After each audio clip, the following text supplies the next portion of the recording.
guys. How are you? Oh my God. It's a three-ring circus here. So, um, you might hear some drilling. I'm having electrical work done at my home, and I just noticed that he drilled through the floor. Um, okay. So that's interesting. Okay, hi, welcome to my Facebook Live for today. Um, I'm a little frazzled. It's just because there's quite a bit going on around here. And um, this is the fun of working from home, I guess. I don't know. Bright side, positive. Let me know where you're watching from. Who's here? I should be able to see you. Anyway, how do we feel about this? Is it going to be fixed or what do we do? Okay. Okay. Uh, I'm excited to talk about today's topic. Might not be the kind of advice that you're expecting to hear about starting your own agency. We've talked in the past about considerations you need to have, like how to generate clients, when it might be the right time for you to leave your job and start your own agency. But today, we are going to talk about the 5 things to consider before starting your own PR agency, so that if you are working at another agency or you're in a 9-to-5 job in a different area, totally unrelated to PR, kind of like I was when I left my job as an attorney to start my own business, there were some things that I had to consider and that you should consider too before making that leap.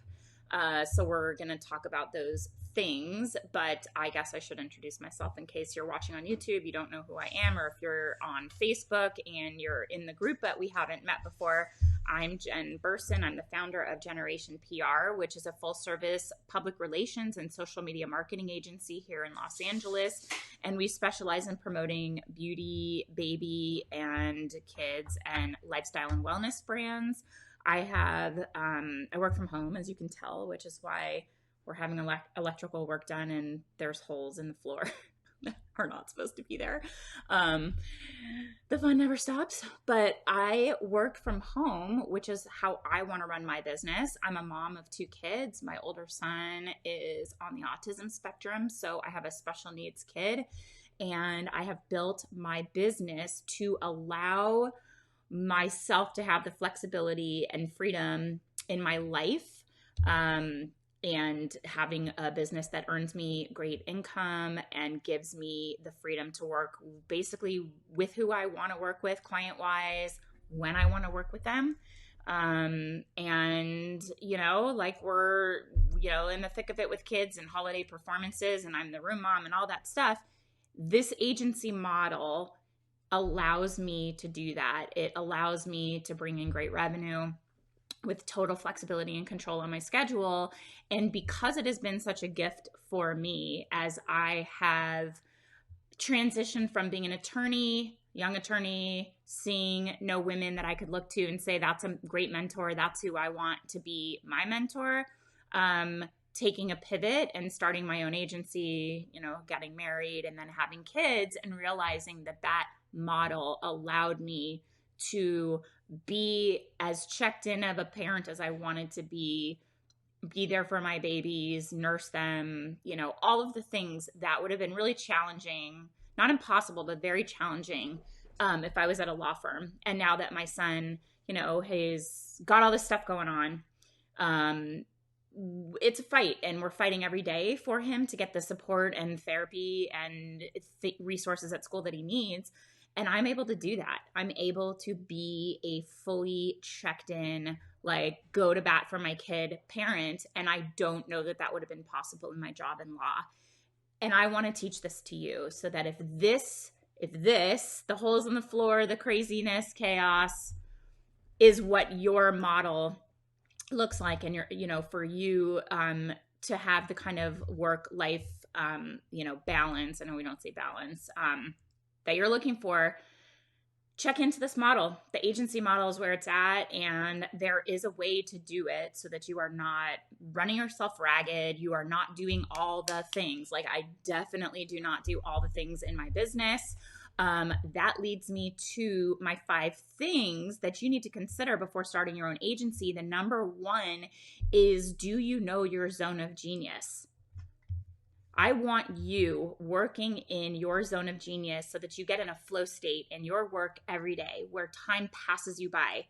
March for me is 15 years of running my agency. 15 years, a decade and a half of being in this business. And I love my work so much. I'm lit up every day. I love my clients. But there are things in this business that I don't enjoy doing. It's not my zone of genius. It's not where I lend my best effort and time. You want to figure out what your zone of genius is. Is it strategy? My zone of genius is strategy and sales. So when it comes to actual execution, I'm not great at that. I don't do the pitching to the media in my business. I have a team that does that. If I felt that I was exceptional at that, or I loved it, and I felt like time just like flowed so quickly and felt like I was really working in my dream setting every day by doing the pitching and writing the pitches, then I would do that. But I don't love it. I'm not detail oriented enough to follow up with all the timing and all of that. It's just not what I do. I'm very good at sales, and I'm good at strategy and serving clients. That's my zone of genius. So there are a lot of things about running an agency, right? Do you have what it takes to run a business? There are a lot of aspects like accounting and finance and biz dev and administration and leading a team, building a team. You don't have to be great at all of that, right? You can hire for your weaknesses. You can. And that's a way to build a business that you will still love in 15 years. Because if I had to do all of the pitching and all of the accounting in my business, it would just not, the reporting, I hate reports. My brain scrambles and I check out. I look at a spreadsheet, I'm like, bleh. So somebody else does that, and I get to present it to the clients, and we have a collaborative approach as a team, and I basically hired for my weaknesses. So one thing you need to do before you decide to take the leap and start your own agency, or if you're just getting off the ground, is figure out your zone of genius. You cannot grow a thriving business if you think that it has to be you doing it all, okay? Another thing is, do you understand enough about our industry and about our competitors, or what you are offering that's unique and they can only get from you, in order to have a good pricing strategy and set your prices? This is one of the biggest areas of business that I see fledgling PR owners really struggle with, is setting their prices. And give me a thumbs up, or give me a heart or an amen or something, so I know that this one resonates with you, because it's quite common, and it comes up, every time we look to bring on bigger clients. We have to charge more. It's more work, but also the more you charge, the more you're taken seriously. We started attracting billion-dollar brands when we started charging multiple 5-figure monthly retainers. If I was charging $5,000 a month, our billion-dollar clients would not even take us seriously. So think about that. So the more you charge, the higher caliber of client that you attract. But this goes down to you knowing your worth.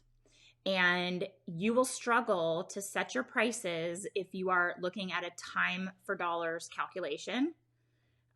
This is a huge topic I talk about all the time. It is a total rebellion against my billable hours life when I was an attorney. But I am not tracking my time. I just had a client that said, well, if you're going to increase our rate, can you let us know how you're allocating your time? And I said to them, that's not what what goes into the calculation. It's the result that we are bringing to you, because a lot of these partnerships that have a huge impact on your business come to us because of our connections in the industry. So am I penalized for not spending all the time trying to drum up these opportunities? or do I get rewarded for my deep expertise in this industry and the fact that I can fast track results for a client? That's the value that you bring. And I know that a lot of startup agency owners, awesome guys, a lot of startup agency owners really struggle with knowing their worth. But it's crucial for you to kind of get this right so that you can succeed in the agency world, because otherwise you cannot scale. If you're not charging the right amount to, first you have to know all of the expenses that go into starting your business and executing on the services.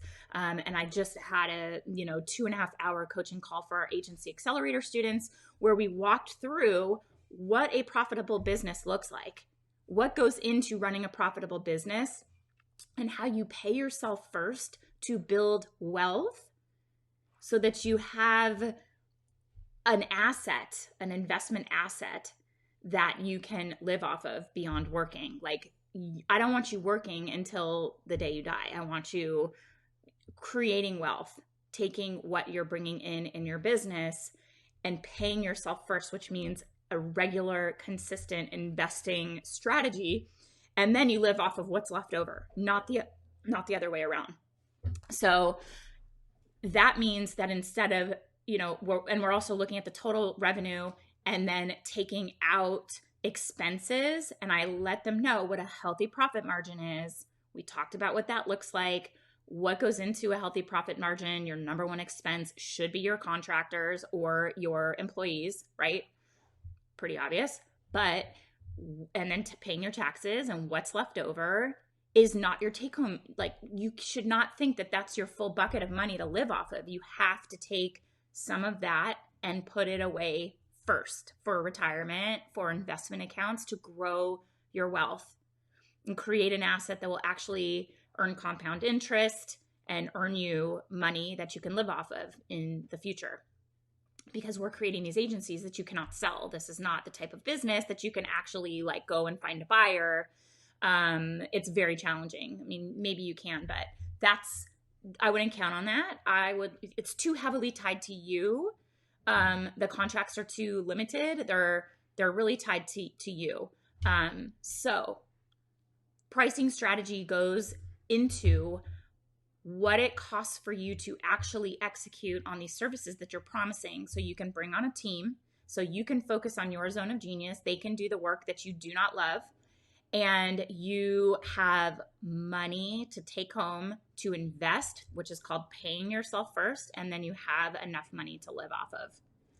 So that's sort of what goes into a profitable agency that's a strategically centered business.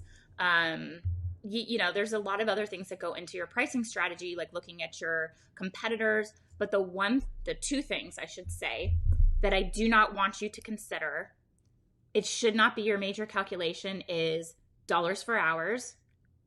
You're focusing on the value you provide. What is the value to the clients of the result you're providing? That's number one. Do not look at dollars per hours. And number two, do not consider what the client can pay. That is not your concern. Your concern is, what is your service worth? What are you worth? Okay, that's number two. Number three is building a team. This is something you need to consider. If you've worked at an agency, hi, who's here? I can't see who it is because I am on here. I'm on my group, so I can't see who it is this time. You can tell me who it is. Let me see. Rashida, I can see. The other person I cannot. Hi. Okay, good. I'm glad this is good information. So, if you worked at an agency, or you still do, the chances are you're responsible for one specific area of PR. But when you're starting an agency yourself, you need to kind of be able to provide like a soup to nuts services for your clients, which, especially if you're working with a smaller startup company, it could include things like pitching, copywriting. I cannot answer this. Decline. Pitching, copywriting, social media management, graphic design. these are things that startup businesses don't have in-house marketing teams, and you may need, we prefer to work with like fully formed clients at this point who have everything given to us fully formed so that we can just take it and run. But when you first start out, you may need to build lookbooks, line sheets, press kit materials. Some of our clients needed websites. I wasn't going to sit and figure out how to do a website, but we had companies we brought in to provide additional support in the way of graphic design, social media management. We still have a third-party company that comes in and supports us with that service. You have to think about the fact that you are going to build a team so you can outsource these pieces to others so that you can focus on your zone of genius. And the team will allow you to leverage your time, because a lot of these tasks are not worth your time when you figure out what you want to make in a year and how much you want to work. And that kind of comes down to how much you need to make an hour. You will look at yourself and say, I need to make $1,000 an hour. I need to make $500 an hour. Is this a $500 an hour task? And if the answer is no, and most things are, then you should not be doing it. You know, you should not be doing the tasks that you can outsource to somebody that will get it done in half the time for a tenth of the cost, and then pass along that to the client, and you're making a profit on that person's time. That's how you leverage your time and grow and scale your profitable agency. Okay, so you want to think about building a team. That's something to consider. And I will say, consider growing a team before you feel you are ready. You cannot say, I'm going to make my salary, I need to make X amount of dollars for myself that I take home in order to then be ready to build a team. Hire someone for 5 hours, bring in a freelancer for 5 hours. The amount of stuff that they will free up for you in 5 hours, paying an hourly, an hourly wage, an hourly rate to them. The amount, I feel like Dr. Evil every time my cat jumps in my lap. Look at my little cat. Yeah, so hold on one second, Myrna, come right here. Okay. That is, hold on just one second. Like I said, 3-ring circus around here. Here we go. Thank you so much. I know it's a big hole in the ground. Bye. Thank you. Side note, pause. The amount of money that you are able to save by bringing in somebody will allow you to exponentially grow your revenue. When I brought in a team, even though I felt I wasn't ready, I had an experience of quantum growth where we doubled our revenue, and we were making, pretty good money in the first year, like close to 6 figures in the first year. And we surpassed 200,000 the second year because I brought in a team member who was better at the things that I did not enjoy doing. So think about that, building your team. The major thing I need you to consider, and you may feel you're not ready, you may feel you're limiting your opportunities, but you need to figure out your niche and who you serve and how you serve them. You need a solid, specific niche in order to succeed in PR. You need to be known for something. And I see a lot of people struggle with this because they feel that if they drill down, they are going to limit their opportunities. But the contrary is that you can charge more and you will attract more clients and a better caliber of clients if you are known as the go-to in a certain niche. And we do have 3 niches, and they're pretty broad. We have beauty and cosmetics, baby and kids, and health and wellness. And our agency has $1 billion client in each of these categories. Okay, so think about that. But we are known for these industries, and our clients seek us out. And it took a little while. Health and wellness is new for us. We've always had beauty and cosmetics and baby and kids, always. I love beauty and cosmetics. That's like my passion. Baby and kids sort of happened because my first paying client was a baby and kids brand. And we were able to leverage. It all comes down to stepping stones, leveraging the results you get to attract more clients by showing them what you can do for them. So if you are just all over the place, nobody is ever going to see that you are the agency that they need to go to in order to get the best results possible for them. So all of the work that you do attracts more work like it moving forward, right? It's all stepping stones. So be strategic about those stepping stones. You can score premium clients, charge a higher retainer if you figure that early in your business, so all of your efforts can go towards effectively capturing that target audience's attention. Really checking into the industry, what's happening in the industry, what are the trends that are happening in that industry. So when you get on those sales calls, you're like talking the talk. What publications, like with baby and kids, publications are folding left and right. Certain trades are really great, certain kids events are really great, and then the industry has kind of changed, and certain events are, you're gonna hear drilling, certain events aren't as good anymore. And when I get on sales calls, it's like we're banging out information where the clients, like, they know what they're talking about. And if you think you're going to check in and become an expert in a ton of niches, you're spreading yourself too thin. You are not going to attract a premium client. When you are the go-to expert for one thing, it could be what you offer. Like, one of the women in the program is a graphic designer who only focuses on PR agencies. And she is like incredible. She knows exactly how to package her services so that it is beneficial for PR agencies, so that they see that with her help, they are going to win business. Because that's what her niche is serving PR agency owners who are looking to win business. If you are going to serve a certain type of niche in terms of like subject matter content versus like a service, then dial in deep to your industry, immerse yourself, become extremely well-versed in what's happening in the trends. So when you get on those sales calls, you are incredibly confident and you are incredibly knowledgeable. And you start serving clients on the call and they feel taken care of during that first discussion. Okay? So that's number 4. What is your niche? You need to consider that before you start, or as I give you permission to jump in, but evolve as you go. And the 5th thing is you need to get comfortable saying no. Saying no has to be one of the hardest things for an entrepreneur to learn. But what that ends up doing is you are operating your business from a place of fear. Like, if you say no to something, you're missing out on some sort of opportunity or revenue. You feel like opportunities will go away. But every single move and choice that you make in your business, it's, like I said, a stepping stone that gets you closer to your vision.